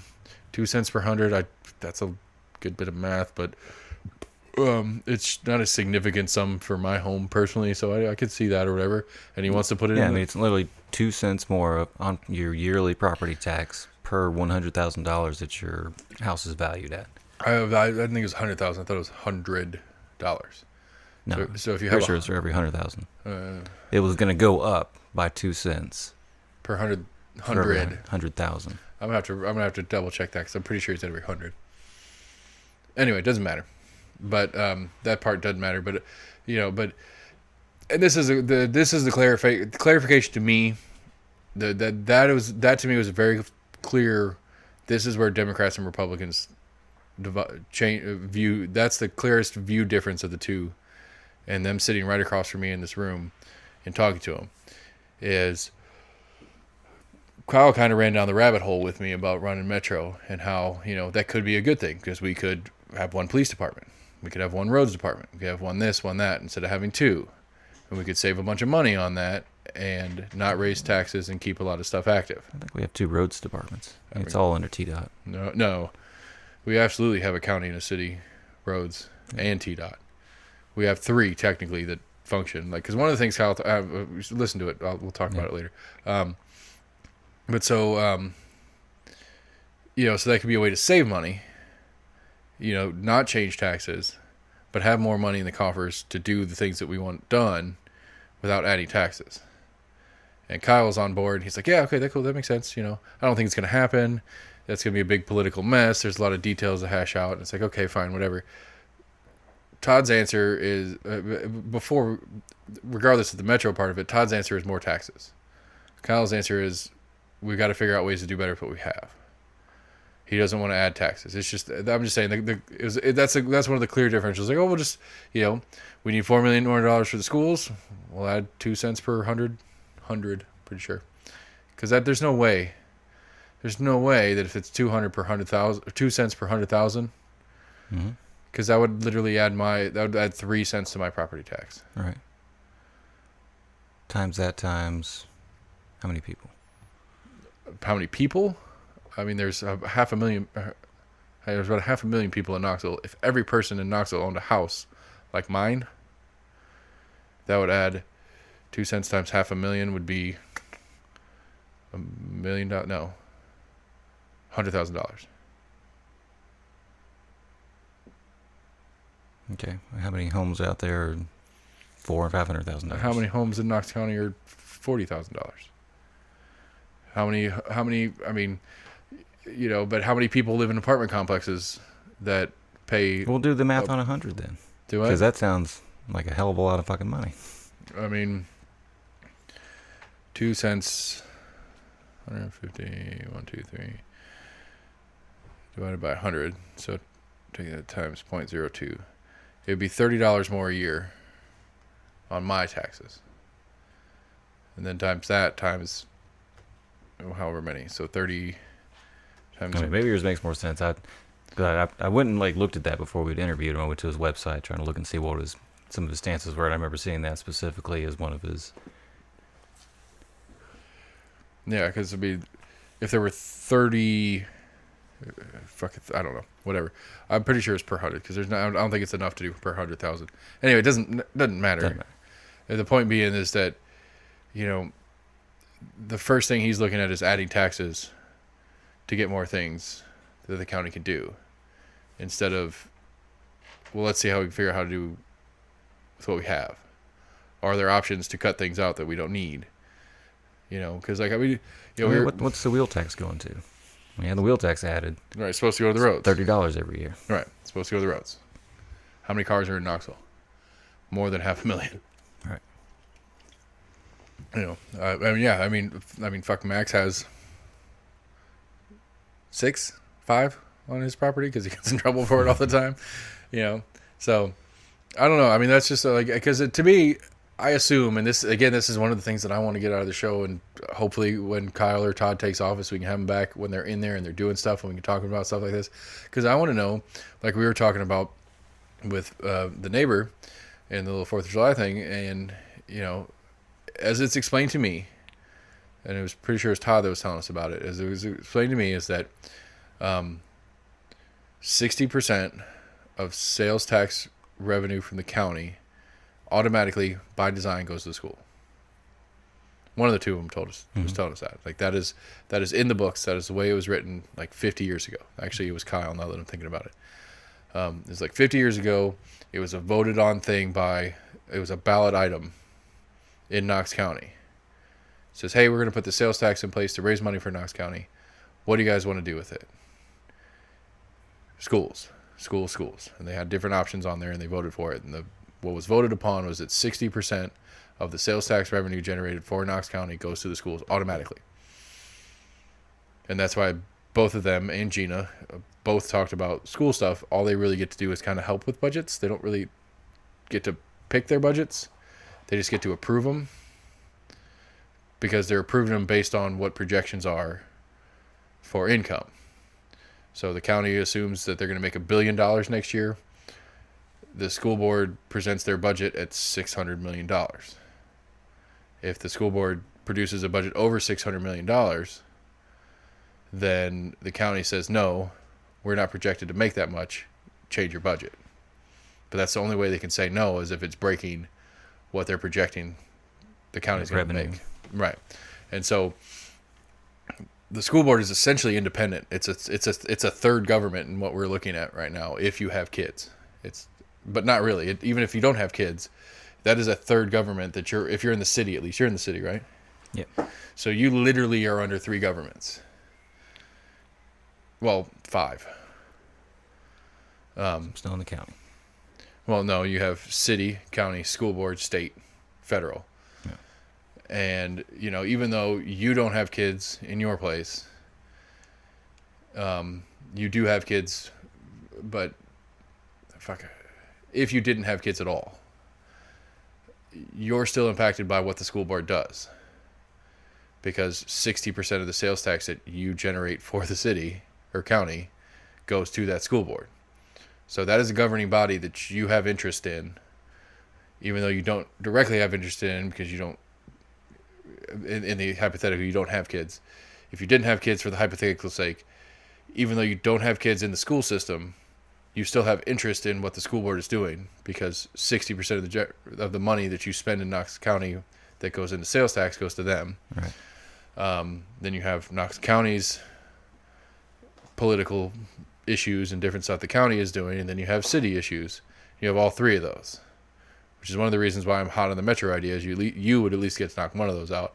I would get to knock down to 2 as well. I would have only county and school board. You would also have only county and school board. Yeah, it'd be interesting to go back and see when exactly it was split or logic behind it. I It's think been really, there ever since I've been here. yeah, and realistically, absolutely, yeah, it's been for a long time. I think realistically, there was a time it made sense when the city of Knoxville was like fucking Alcoa Highway through Gay Street to Pat Summit. Yeah. It's just that, what we consider downtown was the entirety of the city. Because I'm assuming that the city has, that the county has different building requirements as far as how tall buildings can be, how much X, Y, and Z space has to have, all the different little shit that they have. I'm assuming they have different rules, and that's why all the bigger high rises are downtown and in the city limits. I can't think of a building in the county that's over 4 stories, 5 stories. That's how, yeah. So I don't know. I'm just saying, I just feel like I'm hot on the idea because I think realistically, it's happening whether we want it to or not. Either the city is going to annex their way out to cover so much of the county that what little the county government is governing anymore is the very edges of the county that are some random ridge that nobody lives on and tiny little pieces and here and there and whatnots, or it's a pretty widespread county. City. I'm talking about the county itself. It's pretty widespread. But I'm saying, where does the city end on Kingston Pike? Farragut, because it's a separate township. Right.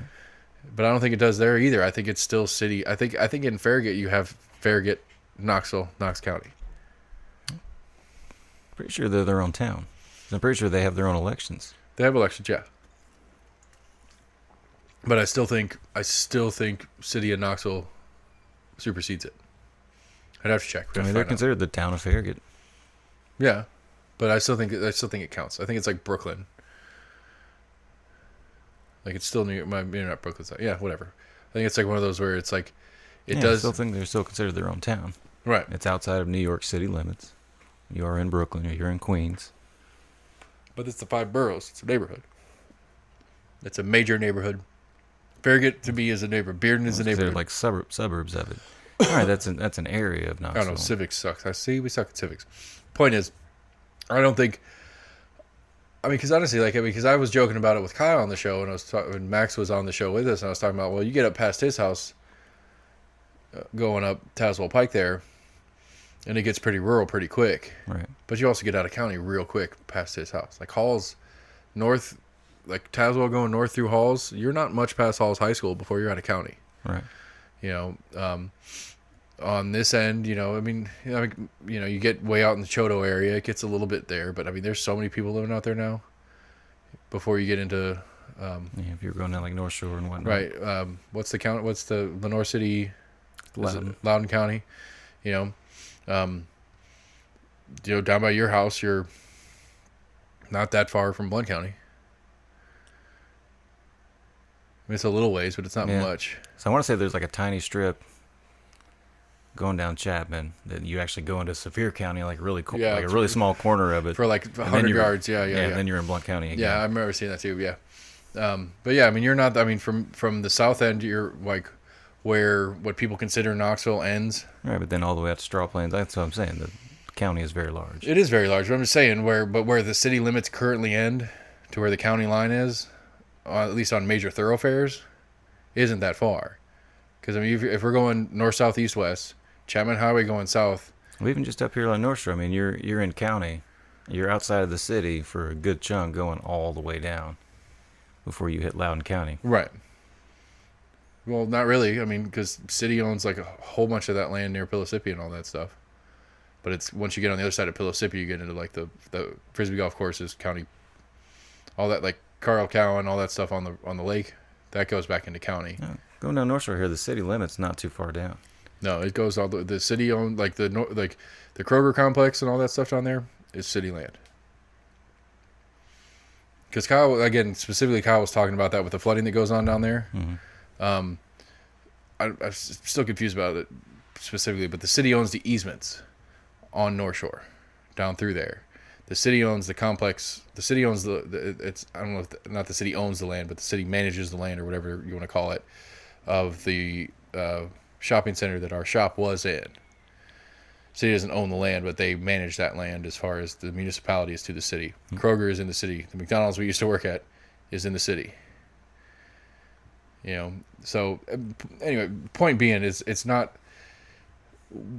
you know, other than like the fun, like we like to say our shop's in Powell. Right. We're in the city of Knoxville by definition, but we like to say we're in Powell because it kind of clarifies where in Knoxville we are. But you're not, I mean, you're one exit past us. One exit past Emory is whatever that county is. We're out of county that way. I'm just saying it's getting to the point where the city lines, at least through major parts, are not far from the county line anyway. So my point being is I feel like it's an inevitability that it's going to happen. We are going to be a metro Knoxville.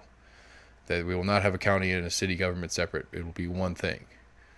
Or the city will be, as the city grows, it'll be so massive that there's no point to have the two. And the longer we have the two, we're just wasting money. And so that's why I'm hot on the idea. I'm hot on the idea of taking one layer of government out for the sake of saving the money and the libertarianism. But more pragmatically, it's just money. You know, we have 2 mayors. We have 2 police departments. We have a fire department and then like 6 private fire departments, but they don't overlap. So it's a fucking terrible system. Yeah. You know, we've got multiple roads departments. You know, we have all these different things, and they all interact with each other on a lot of levels. But that's all another person having to do it. Like, I guarantee you, there's a position in the KPD, in the sheriff's office, that their entire job is to deal with the other. Right. That all they do all day is help do transfers of liaison. Right. They just transfer people and they help push the paperwork between the 2 offices. I mean, I don't know what they get. The city county building. Right. So they can all just like, right. Go up to the 2nd floor, go talk to this guy. But there are people who are getting paid just to push paperwork into county and then push paperwork into city and push it back and forth, push it back and forth. I'm saying I don't know what contract is. I don't know how much they get paid for those jobs, but let's just that's $100,000 a year. It's 2 people at $50,000 a year that are literally doing nothing if the 2 separate entities don't exist. If they operate as one entity, then we don't have those 2 people existing to deal with each other. You find all sorts of parts of government where you find people that are erroneous. Right. But it's extra erroneous in the sense that you have 2 entities that are charged with the same task that overlap constantly. And they have to deal with that kind of stuff. Because, I mean, it's not like, you know, I'm county. Can a KPD cop come to my house? Yes. Exactly. So why do I have a different police department, even though I should be under the sheriff's office, and the sheriff should be here, or one of his deputies should be here dealing with me, shooting fireworks or whatever I didn't do earlier tonight. I'm just saying, it's just, I feel like it's inevitability. I feel like it's something that's going to happen. I haven't really heard much talk of it on. Nobody has. The I news mean, at all. I don't think anybody's talked about it because I don't know that anybody's considered it. And if they have, I think there's at least if I'm the city, I don't want to give up. I don't want to. I mean, it's literally if I'm the city council, you're literally signing a petition to end your job and end the job of all your friends and coworkers that you've been working with for however long. If you're Mayor Kincaid, you're literally firing yourself and everybody you work with. Mm-hmm. If you do it that way, or if it's the other way where the county asks for the city to annex the rest of it, then it's Mayor Kane and all the county commissioners asking the city to annex it and therefore kill their jobs. I can't think of a reason other than, them doing their jobs correctly that anybody in the city or county government would want to push that agenda. Same thing as the term limits conversation or Max's constant pissiness about Congress voting in their own raises. It shouldn't be like it's counterintuitive for them to vote against their own best interests, Right. in this sense. So why would they? So if it has been brought up before, it's probably been quickly dismissed because you're literally asking me to fire myself, and that's as much as I'm supposed to be here for your best interest as the mayor. I still have some selfish parts and I don't want to quit, even though it's maybe the right thing to do. So I don't know. I don't know. I'm really hot on that idea, and I don't know. I'd be curious, what the process is for trying to petition to put a ballot item on. Like, could I go? I mean, I don't know if I have the right to put it on a ballot that involves the city, since I don't live in the city, but I do business in the city. My business is in the city, so do I have a right to be like, hey, as a business owner in the city, I think this is something you guys need to consider. I think this is something for Knoxville's best interest. Yeah, it's probably something you can only suggest to elected officials to then them have to propose it to be voted on or decided upon. See, but I think that's wrong. You might be right. I just think that's wrong. I think it should be. And that's why people talk to their elected officials to bring issues that are important to them, so Right, but they can take those too. But I think an item of this magnitude should be a ballot item. This shouldn't be. That's something that probably would go to a ballot item, but it would probably have to be decided by them to put it on the ballot. See, but just for reasons just stated, it shouldn't be their decision. That should be something that I could petition if I can get enough petition signatures to make it a ballot item. That it should be a ballot item. Period. It shouldn't be the city or the county gets to choose whether it's allowed to be on the ballot, because it shouldn't be. It's not their decision. Because they're obviously. And you may be right. I mean, it may be something you talk to an elected official about, and they're like, all right, well, I need a petition. I need to at least be able to take something back and show everybody else. Maybe it's something to take to the election commission. Be like, hey, I've got 10,000 people. They're saying they're willing to vote on this, and it's something that's important to them.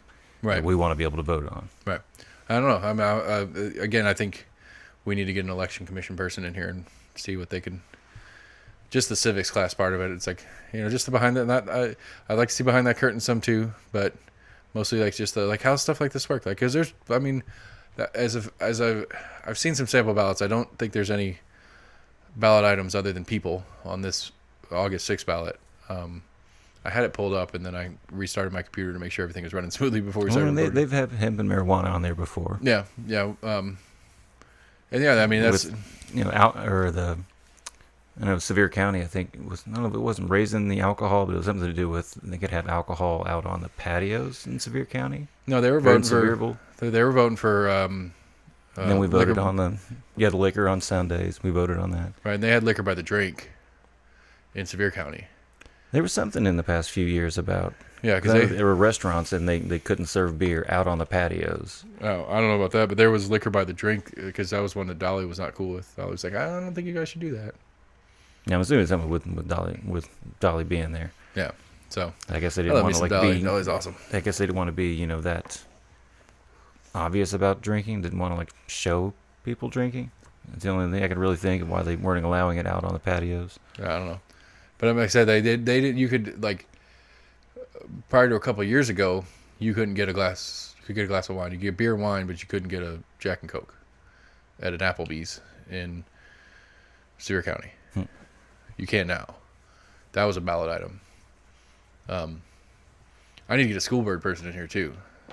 My school board is not my school board person is not on this election, but there is one. Do you know what district you're in the city? There's a kid from District 1 that looks like he's fun.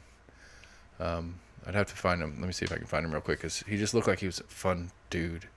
There was a guy that ran recently. I can't remember his name. I mean, not in a bad way, but he kind of looked like what was the guy from?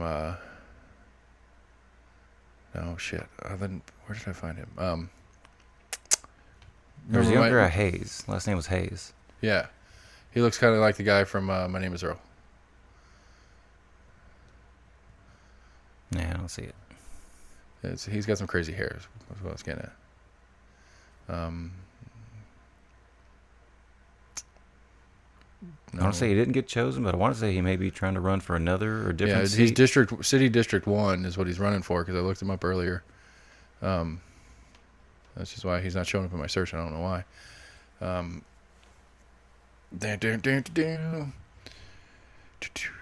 But yeah, he was oh, that was what it was. It was vote. Something Hayes. What was his first name? It's gonna drive me crazy. David Hayes. Dave. I was about to say Chris. I'm like, no. Yeah, he totally looks like dude from My Name Is Earl. Nah. All right, fine, whatever. He looks like a fun dude. Like he looks like he's just kind of fun to hang out with. Yeah. Like he'd be a fun, like interesting something. I'd like to. I mean, I'd love to hear. I don't. I mean, like I said, it's not. That is not my. I was curious to see someone because I want to say he might be in his 20s or maybe closer to our age. But Yeah, he's pretty young. Yeah, I mean, he doesn't look good to much see more than people like that mid-20s. trying to get into politics and caring Yeah. about their community. I mean, that's what that was one thing I liked about Kyle a lot. He's 34. He's 34, and like one of the things to me about Kyle that I thought was really really neat, at least, is that he is running. The incumbent is retiring, and the incumbent like kind of handpicked his successor, which is a guy that apparently the longer story. I suck because I don't remember the names. But apparently when the guy that's in District 4 right now was running, this other guy was going to run against him and decided not to, and supported him through the whole process. And so they kind of had this whole like working relationship of, I want your job, but I'm not going to run against you for your job kind of thing. But when the time comes, I'm going to take your spot. And that's kind of how they operated. And so, he was running for that position. And, as far as the, quote, Knoxville Republican establishment, for however strong that is, was behind the hand-picked successor. And Kyle beat him in the primary. And so that was I thought that was a neat, little tidbit of, you're brand new to politics. You're way younger than anybody else. And the guy you're running against in the primary was literally like a carbon copy of the incumbent that's leaving, with the incumbent's blessing and the whole 9 yards, and you beat him in the primary. And I was like, that's pretty cool. So it's like, I don't know. I thought it was funnier with the Todd episode though, with because I asked them both if they continue into politics, is this something they want to stick with, they're going to grow into and go into the state and federal level, and both of them said no. But I thought it was funnier with Todd because he's like, I'm 55. I'm not starting a career in politics. I was like, you got 20 years before you need to run for president. You're fine. So I heard Democratic Party is doing a virtual convention. Yeah, I know there was still talk of how they wanted to do it. I think the mail-in voting's happening whether Trump likes it or not, which is very interesting. I thought the Supreme Court just voted something down for the state of Alabama with having to do with vote by mail. Yeah. I mean, I'm for it. States have already been doing it. I think it's only a handful of states that have done it. I think the requirement should be a request. It shouldn't be automatic. I think that's the minimum for me. Right. I think it was one thing that was hyped up, and it was one thing I think that Trump tried to tout, that states were just sending out ballots left and right. It's like, no, they were sending out forms that people could fill out to request a mail-in ballot. Right, and I They think weren't sending out mail-in ballots directly. I think I mean I don't know if I'm sure. I'm not sure I like that. I think it needs to be. I think it will be publicly known when it is approved as a process. I mean, it's already, I guess, publicly known, or it's already approved as a process. We already do it. I think Only certain states allow it. Yeah. I think it should be. I think it should be allowed in all states, but I think it should be you as the voter have to take the initiative to request it. And I'm not sure. I don't think I like the idea of you get maybe you get a thing in the mail that says, "Hey, mail-in voting is not allowed. Here's how you go through the process." And then if you read the thing and go through it and you want to do a mail-in vote, like I truly believe that in real fairness, that effort is required. It can't be just here's your ballot. I think there needs to be initiative by the voter. It can't just be like, I mean, I don't know. In current voting systems, it would be like somebody kidnaps you from your job and takes you to the voting booth. It's not fair. It's not fair to people that put forth the effort. That's not really a good analogy. That's the best I can think of. Mail-in voting is like somebody kidnapping you. I'm just saying, like it's almost it's not quite. No. Sending somebody a ballot it does not equate whatsoever with kidnapping. Maybe I just think I think it's not quite. There has to be some initiative from the voter, though. It can't. I can agree it with can't that. just be mail the ballot to the house, fill it out, and mail it back. It's got to be. There has to be at least a request. I don't think anybody is advocating. I'm that. just saying that's my opinion. I don't know what the process is supposed to be. Gotcha. I'm just saying it can't. It's just not. It's not right to me to just hand. I just don't like that. I don't know. We'll have to see how it shakes down. That would be my line in the sand on it. Is it can't just be a ballot in your mailbox without at least a request. I mean, I'm all for anything that can get more people voting. I keep saying I keep meaning to look it up and haven't been able to find numbers of the actual percentage of people, at least registered voters, that actually do vote. I know we've still had the issue. They talk about it pretty much every election. The amount of dead people that haven't been taken off the voter rolls. Right. And I don't know how that we've known about this issue for a while, and yet we still keep running into it. I know a lot of people keep dying every day. But I mean, how many? The question is how many are voting. If they're not voting, who cares? I mean, that sounds like effort to something that. No, but it's one thing that both sides try to say, like, oh, somebody could fill it out, by this dead person that was still a registered voter in a certain for the area. mail-in part. Well, no, not for mail-in. I mean, just as regular voting. Period. That somehow, there's always some politicians say, oh, we lost that. Oh, we lost because there's dead people that were still on the rolls and they got counted somehow. I don't know. I don't know if it was, I'm assuming it was just people going in and. But I mean, how voting with their ID? I don't know how you do that's it. what I'm saying. How do you vote as a dead person? Exactly, but I don't know. Short of- Politicians still try to say like, oh, I lost Right. the election because all these dead people were still Right. Short of the guy checking you in at the right. at It's the like polling station, it's harder to do that. Like, yeah, when you go to the polling station, you're supposed to show an ID. right. I'm just saying it would have to be some collusion sense that you're the guy checking me in at the polling station, and you're like, oh, you're Jim Phillips, who died last year. Here's your card, or here's your little punch thing that you put in the machine, or whatever. You know what I'm talking about? Right. That's the only way. I mean, it would have to have. It would. The only way a dead the only way I think you could get away with that is either fake IDs, like. I mean, like Trump, I think even said like recently. I don't know if he was talking about immigrants voting or citizens that may have had like green cards or something. He's like, they can just go in and vote and then jump back in line again and go vote again and jump back in line and go vote again. And I'm like, what the hell are you talking about? I mean, there's some states that are like there.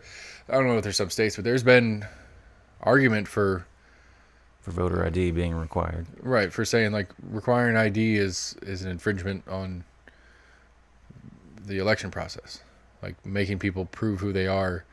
I mean, a couple times I'm pretty sure I still had to take in like my voting card. My registered voting card. I don't know if I had to actually show my ID, but I always have shown. Every time I've in recent elections, it's always ID. I'm pretty sure I still like showed my ID. Right, it's always ID, and then they got to find your name on the roll.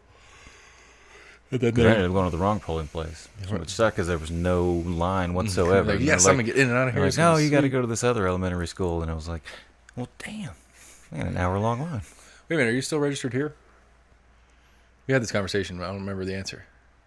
Because Kyle Ward is Think then whatever district you're in now doesn't count. Kyle and Todd are your and Gina and everybody I'm talking to.